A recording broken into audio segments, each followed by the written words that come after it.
نو ست داسې عمل دی چې انسان یو کو د مونږ خشته شي.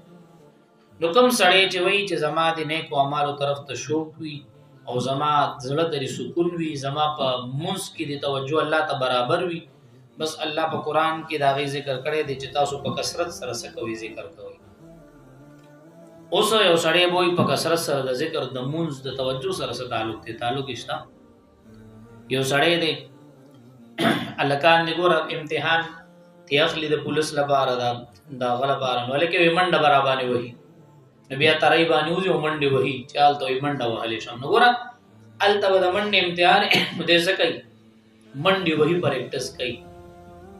نو دکسي یو بنده لګیا دی چې زما دغه توجه دی الله طرف ته برابر شنو دی پریکټس کوي کنه مونږ بهر په ذکر وکړي. د ذکر مطلب سره یاد چې د الله جل شانو دی په جبه لګیا دی، نو دغه د جبه د ذکر به زړه د سشي دا به کوشي او زړه به پاک شي، توجه به سویدا برابر وي.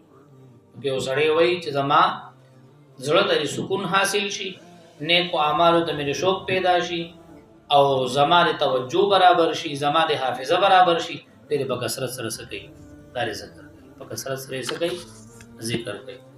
بیا مونږ نه مونږ په درې قسمه دي، یو فرض مونږ دی، یو سنت دی، یو نفل دی.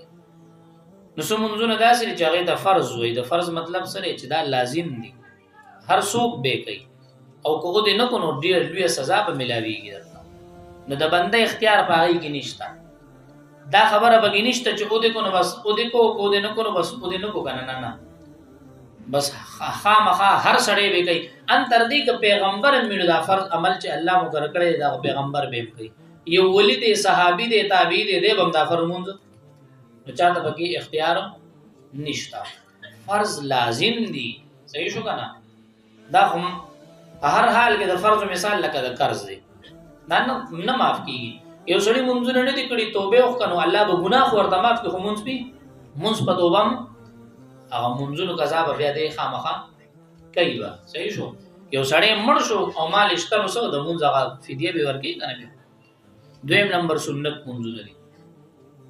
سنت مطلب سو چې دا پیغمبر اسلام کړی او حضور علیہ السلام سره د محبت او د مینې تقاضا ده چې امتیان موږ دا مسکي او د دې ډیر اجر دی.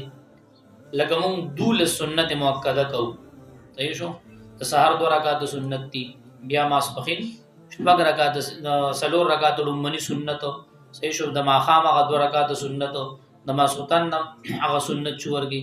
نو کم کس چې دا سنت پابندۍ سره کوي، په حدیث شریف کې راځي چې الله جل شانو د قیامت پر ورځ دا بنده د جهنم نه نجات ورته حاصل دی.